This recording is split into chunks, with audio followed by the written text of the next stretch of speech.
Good day po mga bayang karirista. August 1, 2025, Friday at Metro Turf Club. Start time at 5 p.m. Pagkatapos nga pala ng info ko sa race number 1, in-upload ko yung baryeran ni Zoom, ni Uno Magnifico at Novatos Run ni Moonracer para magka-idea kayo kung paano sila tatayan. Maraming salamat nga pala kay Sir Raul Birandres. Tapos yung mga pa-shoutout nyo pagkatapos po ng info ko sa race number 7. Doon ko na po ina-upload yung mga pa-shoutout po.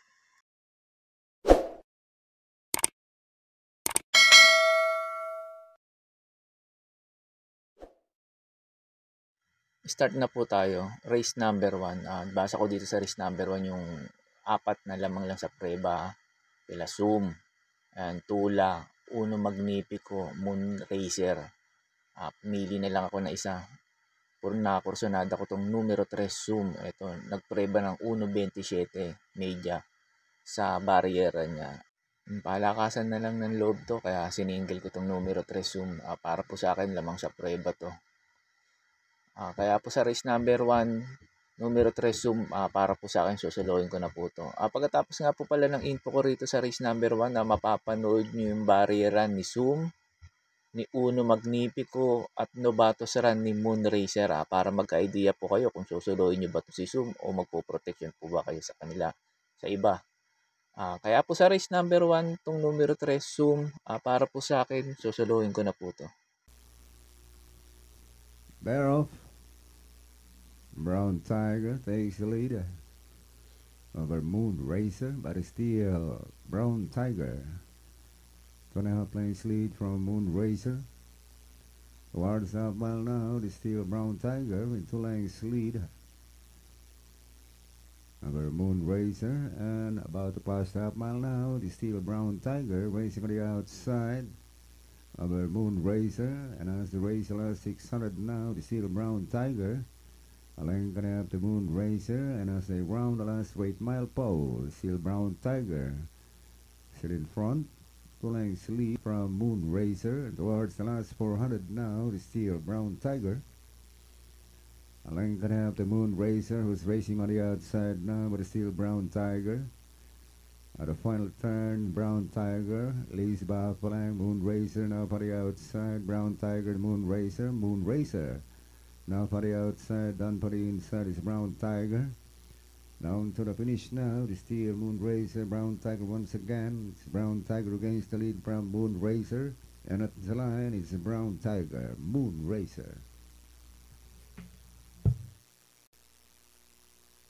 Gates open, they're up. And racing, we've got Uno Magnifico at the middle, throws for the early lead, and moving up now down on the inside to take second is Concrete Solution, and Super Pinay is the early trailer. We have Uno Magnifico leading the field by about 3 lengths, followed by Concrete Solution in second. Super Pinay is racing in third. As they reach the far turn, it is still Uno Magnifico holding on with that 2 lengths lead over Concrete Solution in second, and Super Pinay is still in behind them. Traveling towards the last 600, it is still Uno Magnifico. Here comes a challenge coming from Concrete Solution racing on the outside, and Super Pinay still running at the tail of the field. As they turn for home, we have Uno Magnifico still leading the field by 3/4 of a length. Here comes Concrete Solution now applying pressure on the outside, and Super Pinay. And down the stretch they come. It is still Uno Magnifico now back to 2 lengths lead over Concrete Solution. Super Pinay, Uno Magnifico now about to win the race. And finally, Uno Magnifico, Concrete Solution, Super Pinay. There she goes, Zoom with a good start.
Sa race number 2 na po tayo. Ito, basa ko sa race number 2, 2-horse race between Petron and Galloping Ghost. Pipili na lang ko na isa para makatipid tayo. Isahan na to at palakasan na loob. Numero 5, Petron. Ito, Cambio Jinete, AP Asuncion na di na EDG Guerra. Kaya maganda na itatakbo nito. Itong numero 5, Petron. Kung may tatalo, ito na rin si Galloping Ghost. Kaya po sa race number 2, numero 5, Petron, para po sa akin, sosolohin ko na po to. Sa race number 3 na po tayo. Pamprimera ko po yung numero 5, Sir Aladdin. Pero baka solohin ko na rin to baka sakaling magkaroon tayo ng information dito sa numero 5, Sir Aladdin. Tingin ko lamang dito to. Maganda lang isalida nito. Kahit JB Guerra to. Tingin ko lamang dito to kasi nasa non-pleasure na siya ngayon. Ang siguro na rin tatalo sakaling hindi pa rin maganda itakbo ni Sir Aladdin yung numero 2 na Libunan. Kaya po sa race number 3, itong numero 5, Sir Aladdin, pamprimera ko po. Panigunda ko po yung numero 2 na Libunan. Sa race 4 na po tayo. Ito sa mga llamadistang nagtitipid, yung numero 2, Beshot, pwedeng solohin to. Pamproteksyon ko po yung numero 1, Medbase. Ito sakali namang walang humabol sa unahan. Tingin ko po malaki pang makachance na itong makatapos ng karera. Third choice ko po yung numero 7 para sa mga diadisa itong bumabaga. Ito maganda lang isalida at makasabay kagad kala Beshot at Medbase. Para po sa akin malaki po chance na itong manalo rito itong numero 7, bumabaga. Kaya po sa race number 4, pang primera ko po yung numero 2, Beshot. Second choice ko po yung numero 1, Medbase. Pangdehado ko po, third choice, yung numero 7, bumabaga. Sa race number 5 na po tayo. Numero 7, main event. Ito para po sa akin. Sosolohin ko na po to. Kahit nandito sila gamer winner na mabibilis at Sir William. Pag ito nauna si main event, tingin ko po, malaki po chance na itong makatapos ng karera. Lalo na't maiksi ang karera ngayon. Kung may tatalo siguro si Sabawani, saka si Upscale Bill, saka si Blackstar yan, kasi mga ririmate. Sakaling pilitin nilang habulin si main event sa unahan. Ayun ang mga ririmate sila, Blackstar, Sabawani, Upscale Bill. Pero para po sa akin, itong race number 5, itong numero 7 main event, para po sa akin, sosolohin ko na po to.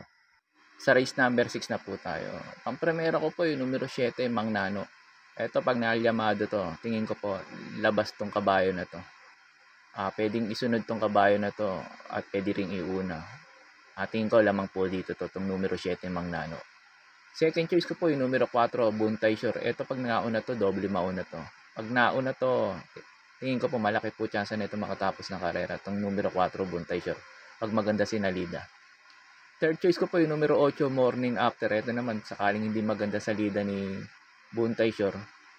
Tingin ko baka ito mauna itong Morning After. Pag nauna rin naman to, tingin ko doble rin naman mauna to. Kaya po sa race number 6, pampremera ko po yung numero 7, Mang Nano. Second choice ko po yung numero 4, Buntay Shore. Third choice ko po yung numero 8, Morning After. Sa last race na po tayo. Bago nga po pala ako magbigay ng info ko dito sa last race, makikiusap po ulit po sana ako sa inyo na sana po mag-subscribe po kayo sa YouTube channel ko. At pakitap na rin po yung notification bell para updated kayo tuwing mag-upload ako ng mga infos at videos ko. Arnel Racing Tips, maraming salamat po.